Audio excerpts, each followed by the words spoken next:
Buenas tardes a todos. Gracias. Vamos a continuar con nuestros estudios sobre la identidad.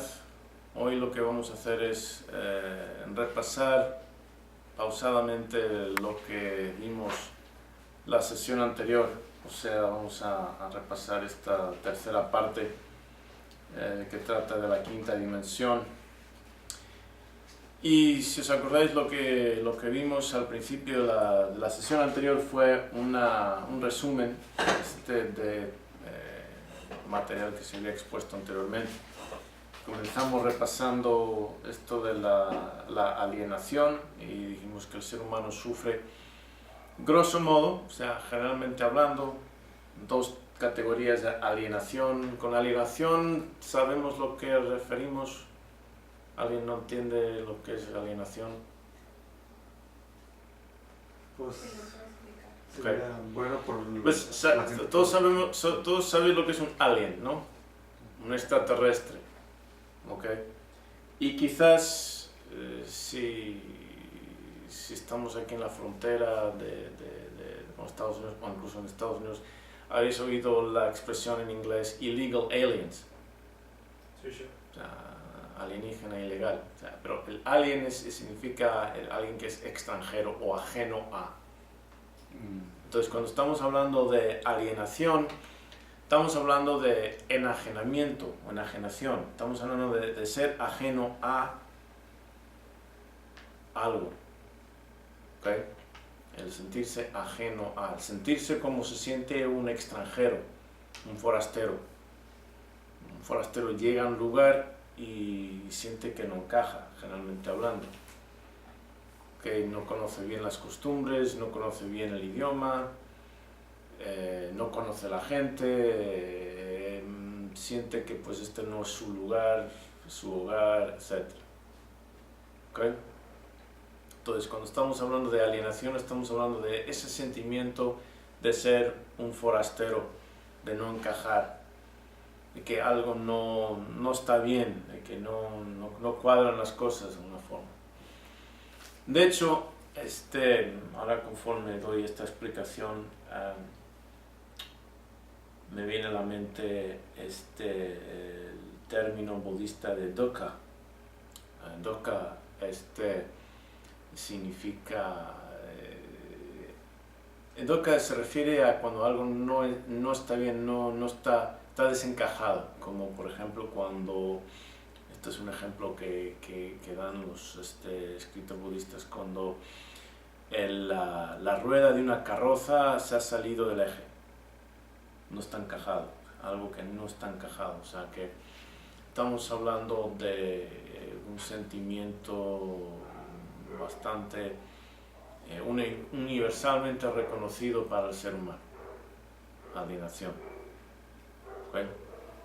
Entonces, tener eso en cuenta porque es fundamental a la condición humana, la alienación. Entonces, habíamos hablado de que la alienación venía en dos sabores para el ser humano. Venía ambas congénitas. Con congénitas queremos decir inherentes a. Por ejemplo, cuando hablamos de enfermedades congénitas, hablamos de enfermedades que son de genes, ¿sí? de familia, de biología, de genética, congénitos, genética, ¿sí? Entonces, estamos hablando con alienación congénita, estamos hablando de una alienación, un enajenamiento, una enajenación que es propia de la especie, o sea, viene con la especie. Igual que, pues, ojos, dos, nariz, labios, un par, etcétera, etcétera, cerebro, todo eso, pues, encima, pues, cargamos con esto de una alienación congénita, viene con nuestra especie. Y habíamos dicho que había dos tipos, dos sabores, ¿no? La interior y la exterior. Ambos, claro, se sienten por dentro, no sienten las cosas por fuera, se sienten por dentro, pero el origen, lo que causa la alienación, se puede identificar dos categorías, de interior, causas interiores y causas exteriores. La alienación interior congénita tiene diferentes tipos. Una de ellas, habíamos hablado de la alienación congénita afectiva, la alienación entre la mente consciente y la inconsciente, por ejemplo. ¿Okay? Esto es muy importante. Hay ciertos descubrimientos que cambiaron la forma en la cual entendemos lo que es ser humano. Nos vemos a nosotros mismos como seres humanos. ¿Okay? Uno de ellos fue propiciado por Charles Darwin, El origen de las especies. Como consecuencia, pues cualquier persona razonable e inteligente tiene que reconocer lo que somos. Somos seres evolucionados. Somos animales. ¿Okay? Que una buena parte del mundo todavía no le ha caído la ficha, no se ha actualizado esa realidad.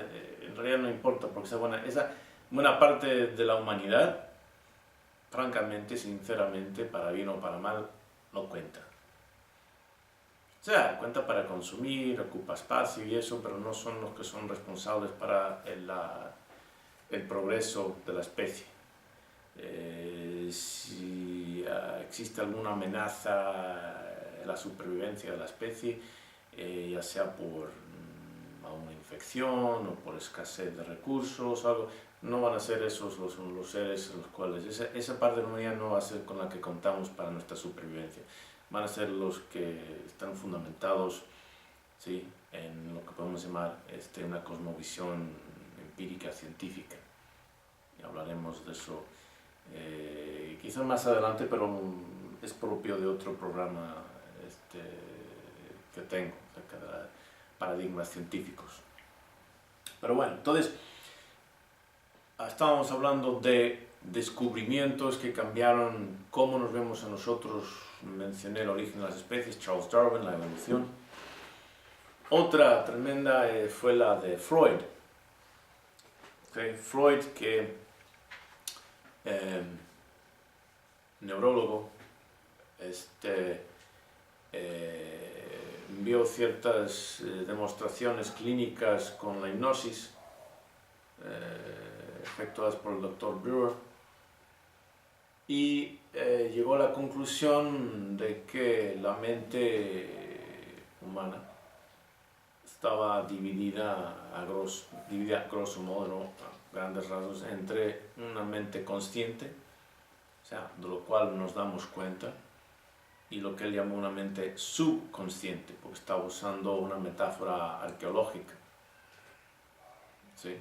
Una metáfora, el iceberg también como metáfora. Ves el iceberg, pues vemos una cantidad de hielo por encima de las aguas y podemos caer en el error de pensar que, bueno, eso es lo que es, pero eso no es lo que hunde barcos, no fue lo que hundió el Titanic, lo que se vio por encima de la superficie, sino había prácticamente un continente de hielo por debajo. Esa es la naturaleza del iceberg, se ve un poquito por arriba y que la inmensa mayoría del volumen de la masa del iceberg está por debajo de la superficie del agua. ¿Sí? Entonces él empleó esa metáfora del subconsciente, la mente consciente que no se conoce. Hoy en día se emplea el término inconsciente en vez del subconsciente. Evitamos esa metáfora de arriba y abajo. En realidad no tiene sentido ahí arriba y abajo en el cerebro o la mente, a menos que estés hablando de anatomía,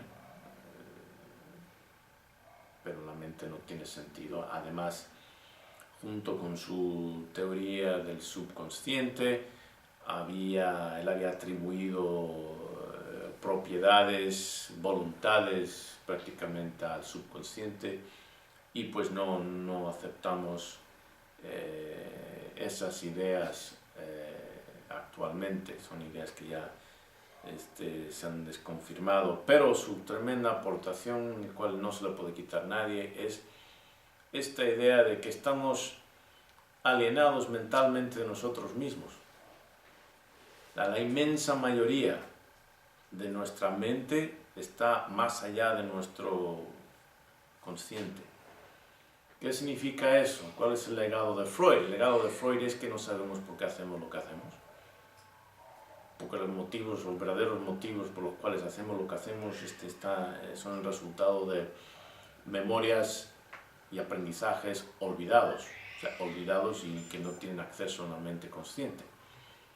Una buena parte de lo que somos, nuestra personalidad, que hablaremos en otras sesiones acerca de la personalidad, una buena parte de la personalidad se fija entre los 4 o 6 años, dependiendo de la escuela, de la teoría, del punto de vista, y la inmensa mayoría de las personas pues, no tienen recuerdos de esa época, o de hecho el hipocampo, que es la parte del cerebro responsable por la fijación de memorias episódicas, no se completa hasta los 2 o 3 años.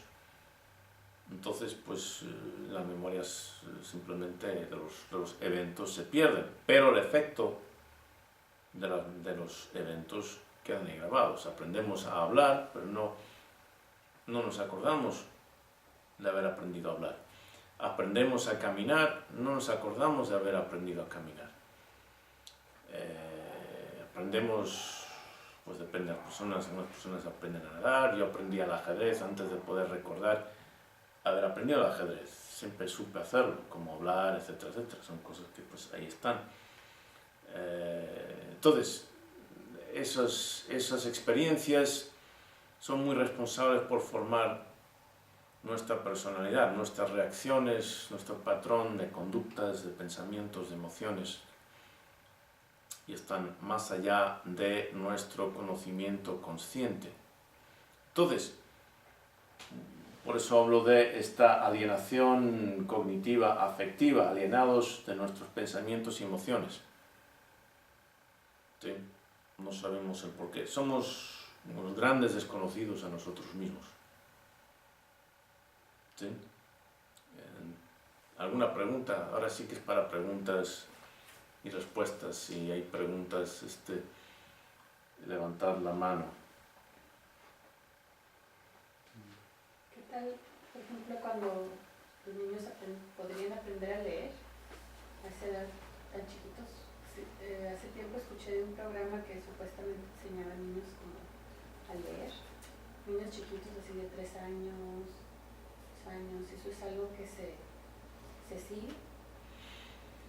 Pues, francamente, depende en parte del niño. No todos los niños tienen la misma capacidad de aprender a esa edad. Yo lo sé por experiencia, porque intentando enseñar a diversos hijos míos a temprana edad, por ejemplo, ajedrez, y algunos que simplemente no la captaban, y luego, pum, como que las conexiones no estaban ahí fijas todavía para entender las reglas y el concepto. Pero sí, yo aprendí a leer en 2 idiomas antes de mis 4 años, porque siempre supe leer en 2 idiomas. Y ajedrez y aritmética, no me acuerdo que me lo hayan enseñado, siempre estuvo ahí. Entonces sí se puede. En parte depende del niño. ¿Entonces no recuerdo haber aprendido a leer? ¿Cómo aprender? No, siempre supe leer 2 idiomas. No me acuerdo de haber aprendido a leer, ni a jugar al ajedrez, ni a andar. Esas cosas, ni idea. Estaban ahí. Y hablamos de alienación existencial o espiritual. Si os acordáis, a ver si hay algo aquí. No, si os acordáis, tenía que ver con nuestra separación, sentido de separación con respecto a lo sagrado. Sí. y habíamos visto, creo que más adelante lo menciono, pero la necesidad que siente el ser humano de primero identificar algo como sagrado. Esa es la raíz de lo que llamamos espiritualidad o religión. Y todas las culturas humanas han tenido dos cosas. Una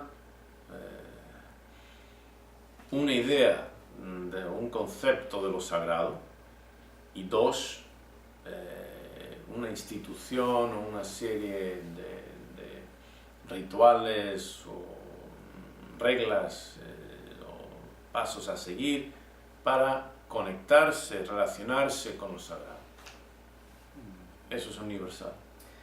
Shoai, volviendo a la alineación anteriormente, sí, una pregunta, no sé si esté bien formulada. Si actuamos inconscientemente, si muchas de nuestras conductas son inconscientemente, ¿hasta qué punto entonces somos conscientes si estamos alineados de nosotros mismos, de nuestras propias conductas y pensamientos y emociones?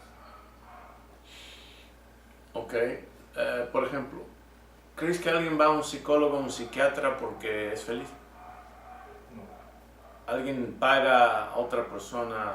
Hay un chiste acerca de eso, no es un psiquiatra, es un sacerdote, pero bueno, no lo voy a contar, es un poco grosero, pero ¿alguien va a un psicólogo, un psiquiatra para ocupar su hora y su dinero para hablar de lo feliz que es?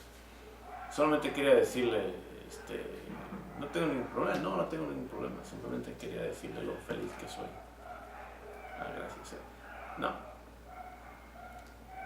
Van porque tienen problemas. ¿Y entienden cómo resolver sus problemas? No. Por eso van a otra persona que les ayude a entender sus problemas, encontrar las causas y las soluciones. Okay. ¿Dónde están los problemas? En ellos mismos. Si los problemas están en ellos mismos y ellos no entienden las causas de sus problemas ni cómo resolverlos, estamos hablando de la desconexión entre lo consciente y lo inconsciente. Okay. No saben por qué hacen lo que hacen, no se dan cuenta típicamente, por ejemplo, cuando hablamos de trastornos de conducta o trastornos de personalidad, uno, no saben por qué hacen lo que hacen, dos, muchas veces no saben que lo que están haciendo les está arruinando la existencia, ni se dan cuenta.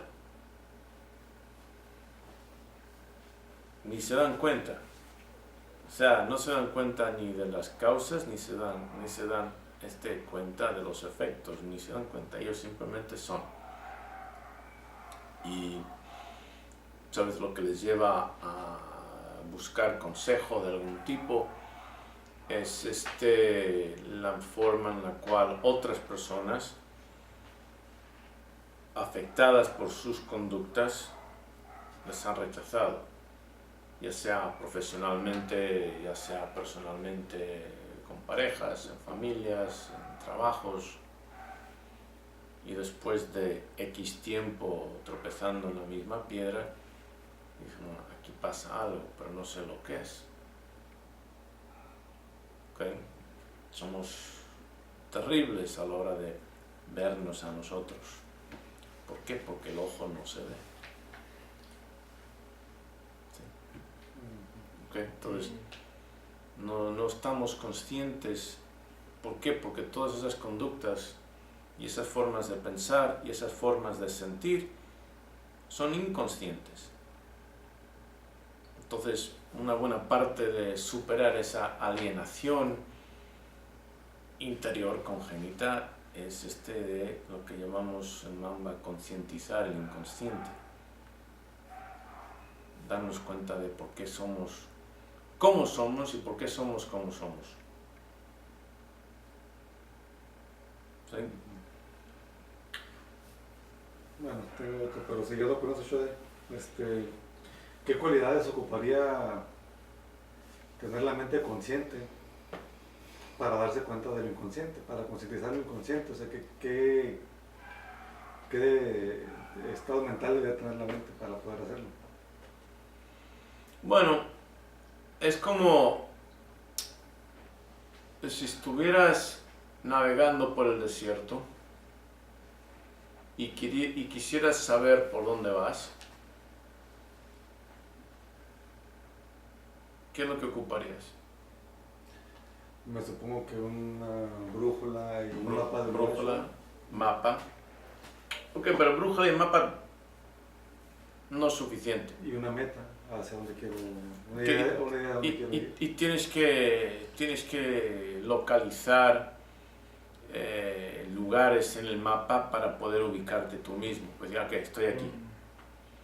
Que, a ver, ese monte debe ser esto aquí en el mapa, y esa piedra debe ser esa, y ese río debe ser este de aquí, y aquí en el mapa dice que hay un ferrocarril, las vías del tren, un poco más adelante, al noreste, voy a ir un poco hacia el noreste, a ver, sí, ahí está, ok, entonces ya sé dónde estoy. ¿Ok? Eso es para empezar. Ubicarse. ¿Ok? Eso es para empezar. Pero, también, como mencionaste, pues tienes que tener una idea de hacia dónde vas. ¿Sí? Ok, tienes que... Ahora es donde se pone un poco interesante el asunto. Típicamente, cuando las personas se hacen preguntas acerca de su mente inconsciente, ¿lo habéis pensado? Cuando les va todo bien en la vida. No tienen problemas. Cuando tienen problemas, cuando les van las cosas mal, cuando no salen las cosas como ellos habían pensado. O sea, volviendo a nuestra metáfora del desierto y navegando, cuando se sienten o se dan cuenta que están algo perdidos. ¿Okay?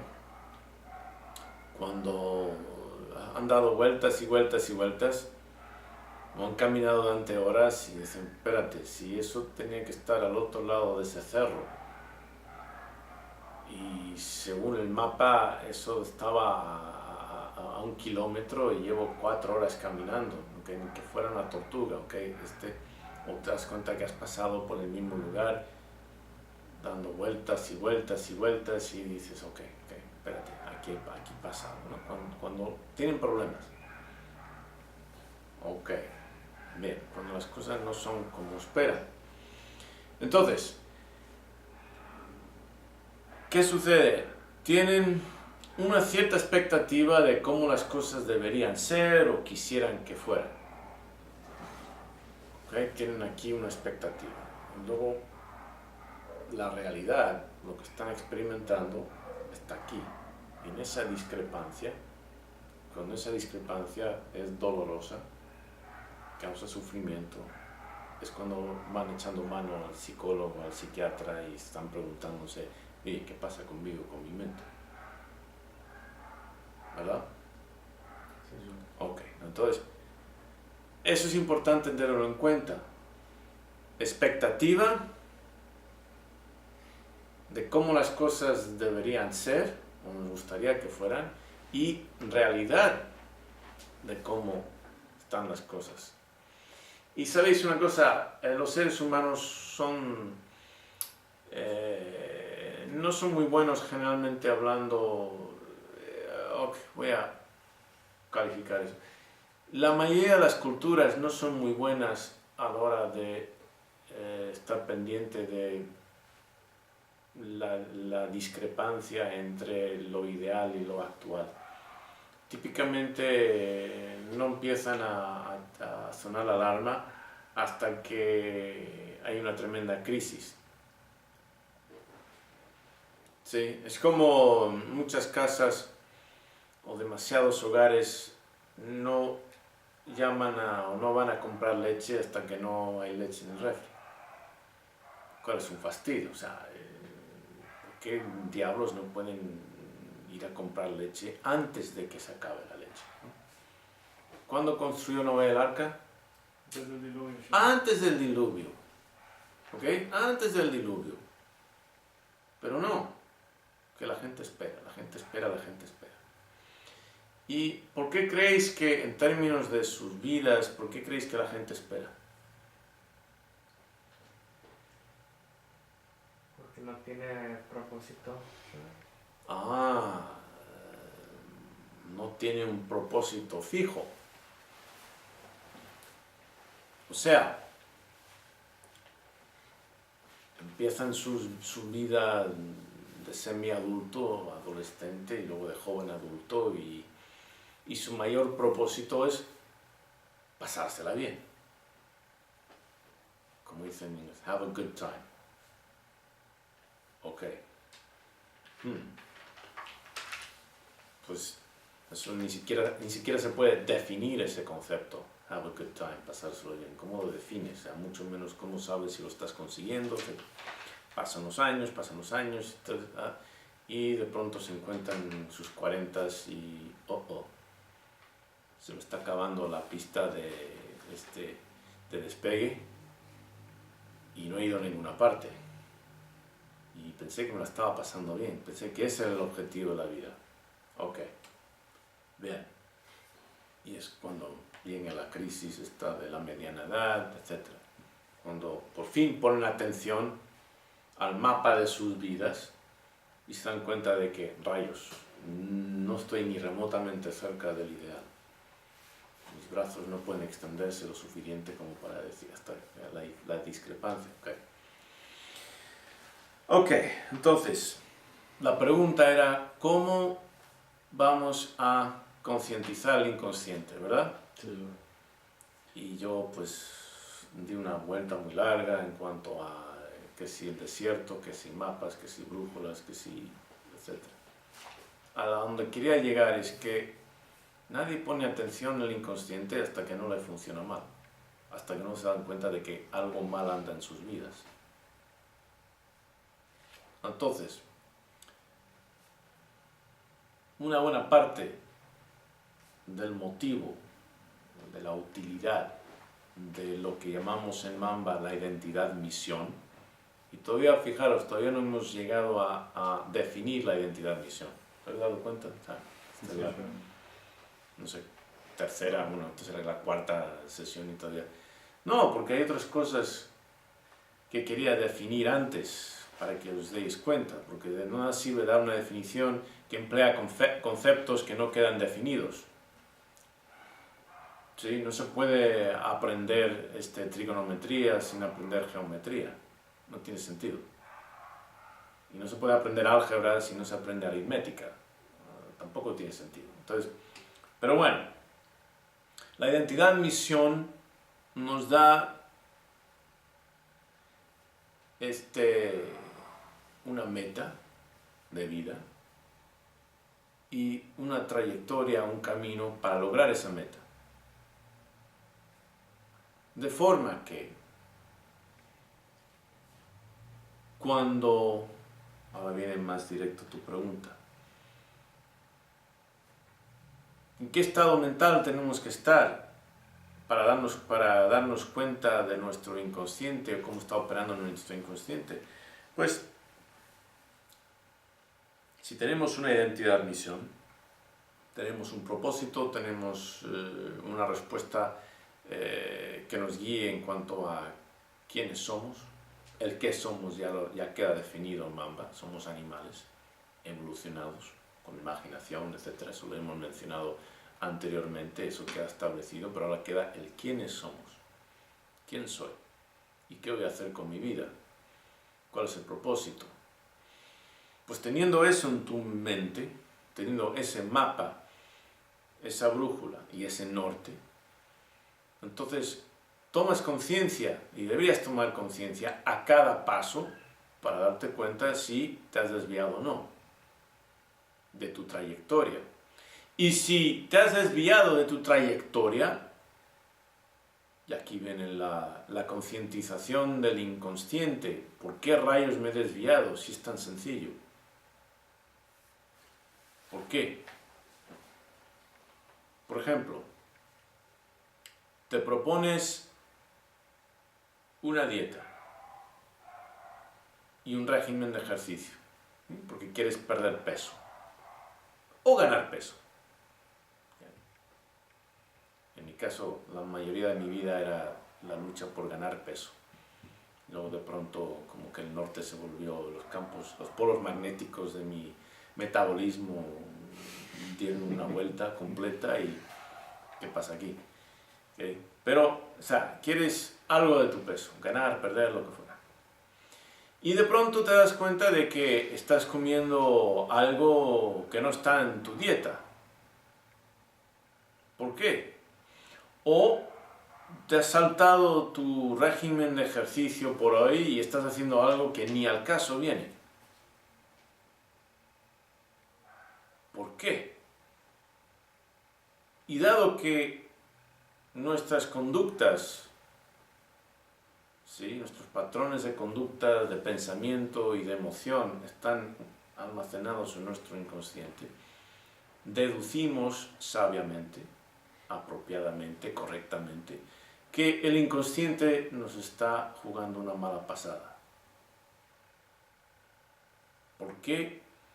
Si mi meta es perder 5 kilos, ¿por qué estoy comiendo pastel de chocolate en el segundo día de mi dieta? ¿Por qué si mi meta es poder correr una maratón en un año y han pasado 2 meses y apenas me he puesto los tenis, los deportivos? ¿Qué pasa aquí? Algo sucede. El extranjero que está a cargo de todo aquí, ¿sí?, el que tiene el volante, tiene otro propósito, y aquí ya suena casi algo freudiano, pero tiene otro propósito que no es el mío, de mi voluntad.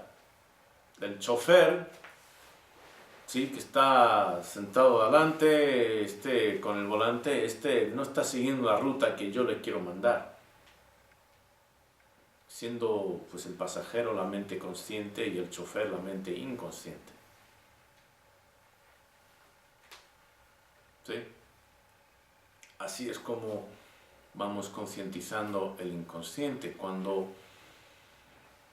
teniendo una identidad, misión, teniendo tu ruta, teniendo tu mapa, teniendo tu brújula, teniendo tu norte, teniendo tus metas, tu trayectoria, tu sendero, y de pronto te encuentras en un lugar que nada tiene que ver con tu ruta. Bueno, ¿qué es esto? ¿Qué ha pasado aquí? Ahí está el inconsciente. Nosotros hablamos en términos del yo sombra, pero no hemos llegado cerca de eso. Le atribuimos al inconsciente esta identidad yo sombra en estos casos, pero no siempre. El inconsciente también puede estar funcionando a nuestro favor, pero típicamente cuando el inconsciente está haciendo lo que queremos, entre comillas, lo que conscientemente queremos que haga, pues ni pensamos en él. ¿Alguien pone atención a los amortiguadores de su auto cuando no están atravesando terreno difícil, cuando todo está suave? ¿Alguien pone atención a los amortiguadores? En absoluto. Cuando damos un tope de pronto, nos sorprende y ¡pum!, pegamos. Ahí es cuando decimos, wow, qué malos están los amortiguadores o qué bien están los amortiguadores, ¿no? Entonces típicamente cuando nos falla la mente inconsciente, cuando no está de acuerdo a nuestro plan, es cuando nos da motivo, oportunidad, ¿sí?, causa para indagar, ¿sí? Pero de no ser ese el caso, ni ponemos atención. ¿Ok? Ahora, la inmensa mayoría de las personas no tienen ni brújula, ni mapa, ni norte, ni trayectoria, ni objetivo, nada. Entonces resulta muy difícil concientizar a su inconsciente. Sí, Shoday, ¿no? Y luego ni las herramientas van a tener para hacerlo bien. Estoy pensando que al inicio la ayuda de alguien, por ejemplo en este caso suya, hacia una persona sería como muy valiosa, como ayudándole al norte, a la identidad, porque si la persona no tiene ese apoyo y se tiene que dar un norte y tener una identidad, que a la vez de dónde va a salir, ¿no? Si no tiene, va a salir de su inconsciente, pero a la vez su inconsciente es el problema. Entonces, ¿cómo con ese inconsciente y con ese almacén que tiene de información va a trazar una ruta, una meta, una identidad con eso que tiene en su costal? Pues, o sea, ¿cómo va a tratar todo eso? Entonces, como que sí es muy importante eso, pues incluso antes de empezar con este proceso, Shoday, incluso es antes. Pues más adelante hablaremos de la importancia, de lo imprescindible de organizar el inconsciente, y estamos entrando en esto de la quinta dimensión y hablaremos de la relación entre la quinta dimensión y el inconsciente. Creo que se menciona aquí más adelante, no me acuerdo, pero sí, es indispensable. Pero somos animales de aprendizaje, somos animales en el cual la relación maestro-aprendiz es fundamental. Es una relación fundamental en nuestra especie.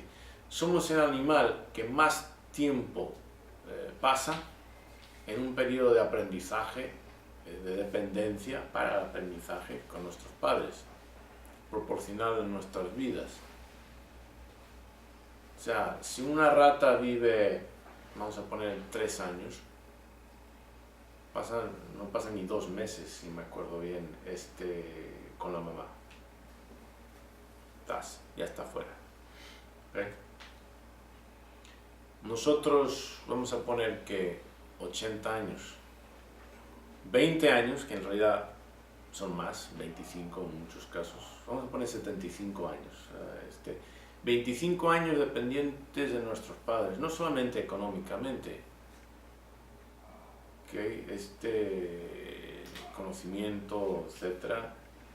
Entonces, una tercera parte del tiempo,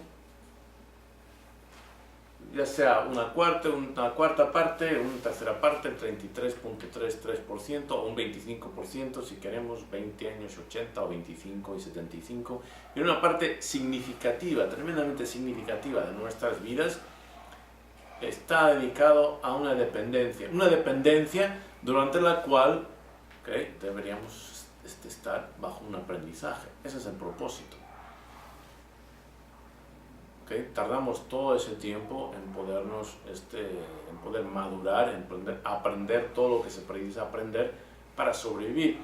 En las culturas de caza y recolecta, o sea, las culturas fundamentales, digamos, primordiales o humanas, la cantidad de conocimiento que tenía que tener cualquier individuo era vasto. O sea, tenía que tener un conocimiento enciclopédico de los animales y sus costumbres, las plantas y las diferentes formas de su preparación, cuáles eran venenosas, cuáles se podían comer, cuáles eran medicinales, no digamos de formas de preparar cobijo, de trampas, fabricar armas, ropa, todo, tremendo, ¿okay? Mucho más, o sea, nos hemos ido volviendo más estúpidos con el proceso de la civilización, porque esos 20 años que se tardaba un ser humano en aprender lo que necesitaba aprender para sobrevivir, que era de aprendizaje, en los últimos 200 y algo años se ha convertido en un concepto estúpido, la adolescencia, que es para pasársela bien.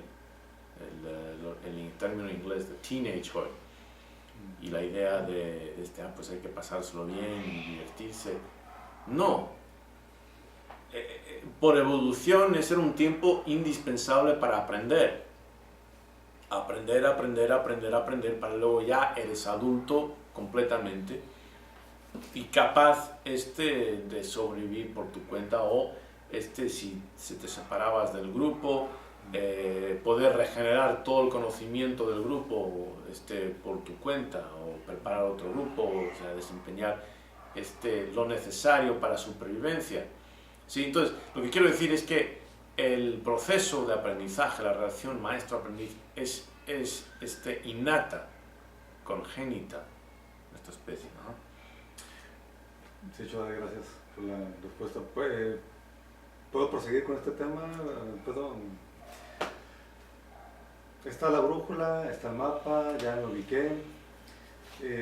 Eso me da un parámetro para poder ver la discrepancia que hay entre dónde estoy y dónde debería estar. Es muy evidente, me doy cuenta de que está largo. Ya me di cuenta, está pasando algo. Ahí se da cuenta de que está corriendo algo, porque tiene contra qué compararlo. Pero ahí nada más se está dando cuenta de que está algo mal. A ver, estoy consciente y, caramba, no debería de haberme comido este pastel. Debería de haberme levantado a las 6 de la mañana a hacer ejercicio. Ahí usted súmele, ¿no? Se da cuenta. Pero llegar a la creencia que está en el fondo, o sea, llegar realmente a la causa raíz, a la creencia, a la idea que está en el fondo, que está haciendo que se dé ese comportamiento. ¿Lo puede hacer una persona sola o tiene que ser con ayuda de alguien? O esta persona igual, si está por ejemplo en silencio, a solas, pensando en eso, puede llegar a esa creencia que está detrás, no nomás darme cuenta de que, caramba, me estoy desviando. Hay algo mal ahí, pero ya me di cuenta, me voy a poner, me voy a enderezar. No solo eso, sino llegar a la idea, a la creencia. ¿Se puede hacer eso uno solo? ¿Lo puede...? Pues, si dijera que no, pues eliminaría la posibilidad, y la posibilidad existe. Pero en términos prácticos, con tremenda dificultad. O sea, casi no. Siempre hay alguien a tu alrededor que, si estás teniendo comportamientos o equivocados, o de repente te dicen así como, oye, estás mal, o haz algo, o del psicólogo. O sea, siempre, si uno está solo, es bien difícil, ¿no? Que se dé cuenta. Sí, pero ¿cómo te fías de esa persona si esa persona está tan perdida como tú? O sea, No lo ve. ¿Cómo sabes que esa persona está operando desde conocimiento? ¿Y cómo sabes que esa persona no está operando desde algún beneficio propio, de resentimiento, por ejemplo? ¿Cómo sabes que no estás, lo que hay en conflicto no son dos trastornos? ¿Sí? ¿Cómo sabes? ¿Cómo sabes que esa persona no está tan mal o peor que tú? ¿Okay? Y en cuanto a la psicología, pues es interesante porque los psicólogos, y pues ya hablo con conocimiento de causa, habiéndome formado en ese paradigma, tienden a creer que con ellos nació el concepto de la formación mental del individuo. Creen que con ese término psicólogo y psicología ya empezó la mente y su estudio. Es absurdo. O sea, los primeros psicólogos, entre comillas, eran los chamanes, los primeros que entendían la mente humana, aunque no supieran de qué órgano surgía, en qué parte del cuerpo se podía localizar, etcétera, etcétera. Pero, por ejemplo, intérpretes de sueños. ¿Y qué es si vamos al Extremo Oriente, de toda la formación que dan, ya sean los taoístas filosóficos, los budistas de diferentes tradiciones, pues una buena parte de ello es psicológica. Entonces, ¿qué quiero decir con eso? Alguien que esté presente, pues quién sabe si el consejo de esa persona es buen consejo o es un consejo desinteresado y no interesado. ¿Quién sabe si el psicólogo es hábil o inútil? Francamente, la mayoría de los psicólogos son inútiles y lo voy a decir por qué. Porque no entran en psicología para ayudar a otras personas. Entran en psicología porque quieren descubrir por qué están tan jorobados ellos mismos. ¿Okay? Se dan cuenta de que están mal, por usar un término coloquial y no una grosería, y se meten en sí. Yo llegué a la psicología clínica relativamente tarde en mi carrera. Pasé por otros senderos académicos, entre ellos y sobre todo ciencias neurocognitivas, hipnoterapia, trabajando como clínico y también investigando. Y luego, pues, y sí oía personas que se burlaban de los psicólogos, y pues simplemente son gente que van a la psicología porque quieren entender su propia locura. Hasta que llegué ahí me di cuenta de que rayos es cierto. Y por eso en el gremio entre psicólogos y psiquiatras sabemos que típicamente son los peores padres imaginables. O sea, los hijos de los psicólogos están todos neuróticos, por no decir psicóticos. O sea, son un desastre. ¿Por qué? Porque ellos mismos no aplican para sí mismos para hacer una limpieza mental. ¿Okay? Estudios de la efectividad de la psicología dejan mucho desear. Se han hecho estudios comparativos entre diferentes prácticas o estilos, metodologías, y simplemente nada, o sea, placebo, nada. Llega la persona, se sienta, escucha una música suavecita y ya, por ejemplo. Y los resultados estadísticos son los mismos, a los 15%. O sea, da lo mismo que vayas, que no vayas, etcétera, porque el paradigma deja mucho desear. Aunque sí, tiene su utilidad. Vamos a ver más adelante en este mismo programa cómo el concepto de la identidad, misión, ayuda muchísimo en resolver trastornos de personalidad, identificarlos uno mismo y resolverlos. ¿Okay? Entonces, se necesita otro tipo de preparación en realidad para encaminar a las personas a este proceso de concientizar su inconsciente y luego de hacer una limpieza. Y los psicólogos no son los más apropiados. Daos cuenta de otra cosa, la psicología clínica está ahí para tratar con disfunciones. ¿Okay? O sea, cuando está roto entre comillas, vas para que más o menos estés funcionando. No entra en su paradigma la excelencia. ¿Okay? Y la definición de funcional, pues no es del todo muy objetiva tampoco. ¿Okay? Fausto Senpai tenía la mano y luego. Okay. ¿Cómo aporta el modelo del maestro-aprendiz al conocimiento del inconsciente? O sea, concientizar su propio inconsciente. Pues si vamos al Extremo Oriente, el modelo a seguir consiste en el sensei, literalmente el que ha nacido por delante en el camino, o sea, que el que ha estado ahí ya y te puede seguir como guía. Si quieres ir a un lugar recóndito, sí, del planeta, lo primero que haces es tratar de buscarte un guía que es familiarizado con ese lugar. No tratas de ir tú solo, porque lo más seguro es que te vas a perder. ¿Sí? O sea, la gente va en excursiones y contratan guías que conocen esa área.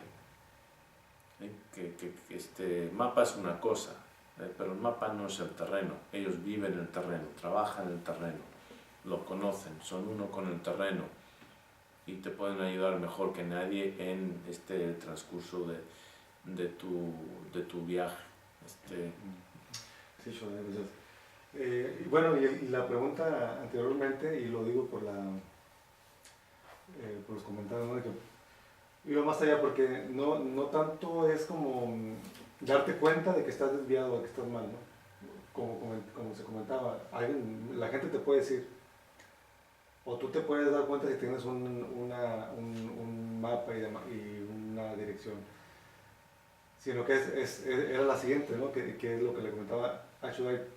Te das cuenta de que te estás desviando, ya eres consciente de eso, ok, y vas a corregir en ese momento porque eso no da de acuerdo a eso, pero a los 2 días o 3 días vas a volver a hacer lo mismo. ¿Por qué? Porque hay una idea, una creencia que a lo mejor puede ser por un maltrato cuando eras pequeño. Comentaba Shoday que hay cosas en el inconsciente que quedan olvidadas para la mente consciente, pero ahí están y que son las que están operando en ti. Entonces, un maltrato, algo que te pasó en tu niñez, ahí está operando y manifestándose. Tú te puedes dar cuenta cuando actúas mal y corriges el camino. Pero a los 2 o 3 días vas a volver a hacer lo mismo, porque mientras no conozcas esa idea o esa creencia y no lo resuelvas, va a seguir pasando. Entonces, por eso comentaba que no es tan fácil llegar a eso, porque son inconscientes y porque son de la niñez. O sea, cómo llegar a esas causas, raíces, o sea, a la causa raíz de la causa raíz de la causa raíz. No más darme cuenta, ¿no? Pero también está la cuestión de la cultura, la cuestión de lo que se considera por convenio lo correcto. ¿Okay? Y eso muchas veces hasta ahí las personas conscientemente lo reconocen, dicen sí, así es como hacemos las cosas. Entonces luego tratar de convencer, bueno, sí, pero ahí está tu problema. ¿Y por qué? ¿Okay? Entonces hay mucho que desprogramar. Entonces, si la raíz del problema es cultural y el psicólogo se ha formado en la cultura, ni siquiera se va a dar cuenta del problema. Ni siquiera lo va a reconocer como problema. ¿Okay? Pero esto es, pues, cosas que vamos a ver más adelante. Ok, entonces vamos a tomar un descanso, pero antes quiero salir de esta parte de la alienación interior congénita. ¿Alguna pregunta más? ¿Alienación existencial o espiritual? ¿Tenemos alguna pregunta al respecto? ¿Había alguna pregunta al respecto de alienación existencial o espiritual? Se entiende, ¿no? La enajenación que siente el ser humano con respecto a lo que considera al concepto de lo sagrado. Habíamos visto, más adelante creo que lo mencionaba, ok, más adelante lo menciono. Bueno, entonces 5 minutos y continuamos.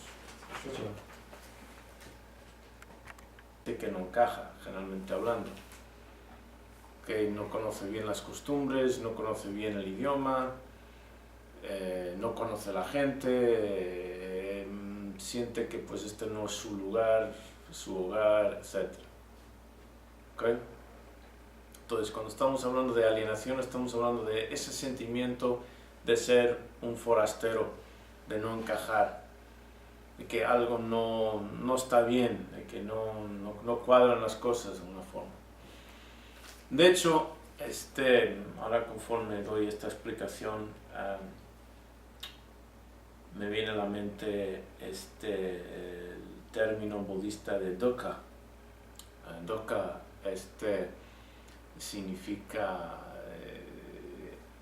dukkha se refiere a cuando algo no está bien, está está desencajado, como por ejemplo cuando, este es un ejemplo que dan los escritores budistas, cuando la rueda de una carroza se ha salido del eje, no está encajado, algo que no está encajado, o sea que estamos hablando de un sentimiento bastante universalmente reconocido para el ser humano, alienación. ¿Okay?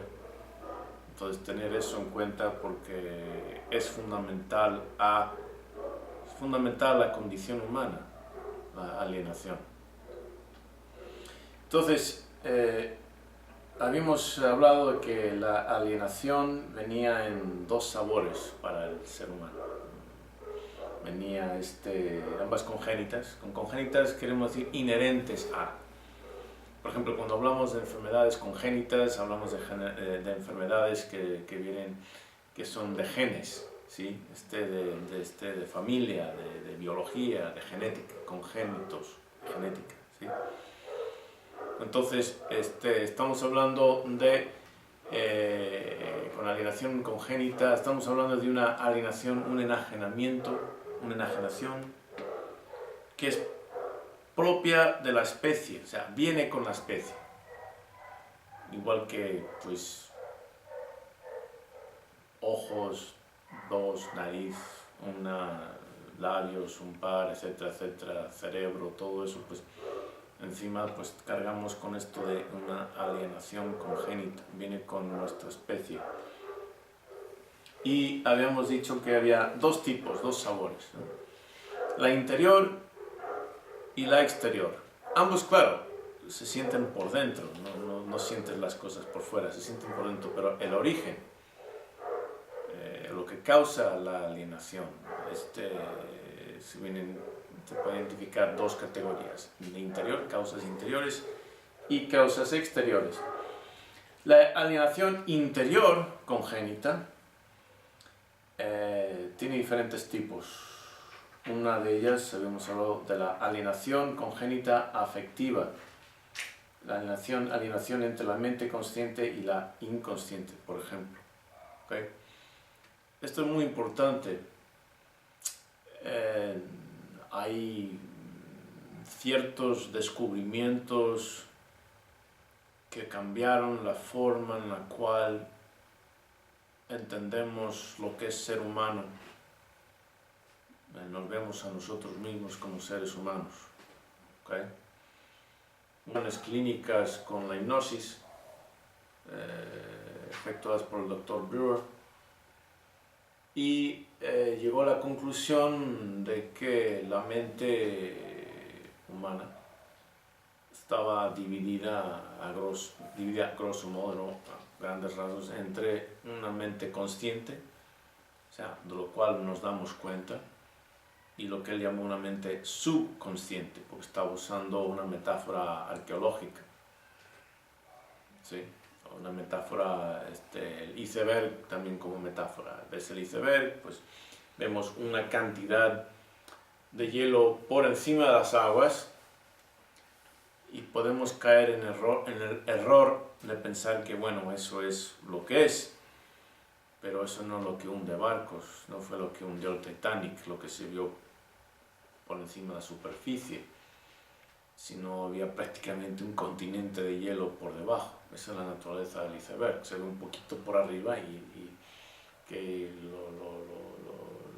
la inmensa mayoría del volumen de la masa del iceberg está por debajo de la superficie del agua. ¿Sí? Entonces él empleó esa metáfora del subconsciente, la mente consciente que no se conoce. Hoy en día se emplea el término inconsciente en vez del subconsciente. Evitamos esa metáfora de arriba y abajo. En realidad no tiene sentido ahí arriba y abajo en el cerebro, la mente, a menos que estés hablando de anatomía. Pero la mente no tiene sentido. Además, junto con su teoría del subconsciente, él había atribuido, uno de ellos fue propiciado por Charles Darwin, El origen de las especies, Como consecuencia, pues cualquier persona razonable e inteligente tiene que reconocer lo que somos. Somos seres evolucionados. Somos animales. ¿Okay? Que una buena parte del mundo todavía no le ha caído la ficha, no se ha actualizado esa realidad. En realidad no importa, porque esa buena parte de la humanidad, francamente, sinceramente, para bien o para mal, no cuenta. O sea, cuenta para consumir, ocupa espacio y eso, pero no son los que son responsables para el progreso de la especie.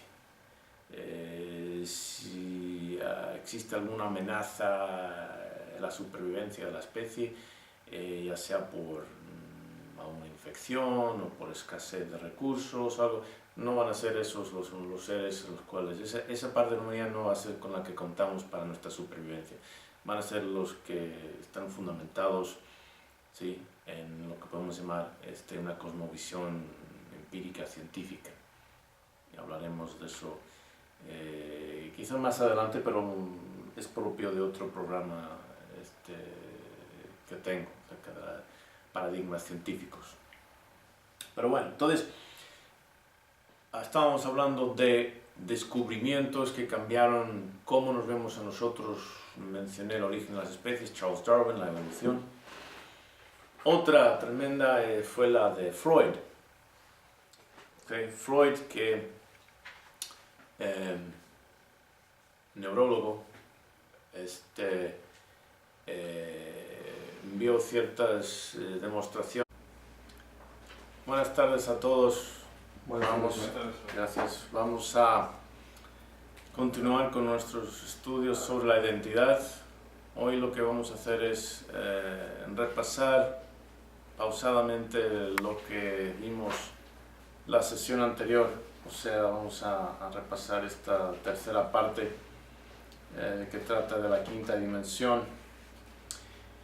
Y si os acordáis, lo que vimos al principio de la sesión anterior fue un resumen de material que se había expuesto anteriormente. Comenzamos repasando esto de la alienación y dijimos que el ser humano sufre, grosso modo, o sea, generalmente hablando, dos categorías de alienación. Con alienación sabemos lo que referimos. ¿Alguien no entiende lo que es alienación? Pues Okay. sería bueno por Pues todos sabéis lo que es un alien, ¿no? Un extraterrestre. ¿Okay? Y quizás si estamos aquí en la frontera con Estados Unidos, o incluso en Estados Unidos, habéis oído la expresión en inglés illegal aliens. Sí, sí. O sea, alienígena ilegal. O sea, pero el alien significa alguien que es extranjero o ajeno a. Entonces, cuando estamos hablando de alienación, estamos hablando de enajenamiento o enajenación. Estamos hablando de ser ajeno a algo. ¿Okay? El sentirse ajeno a, el sentirse como se siente un extranjero, un forastero. Un forastero llega a un lugar y siente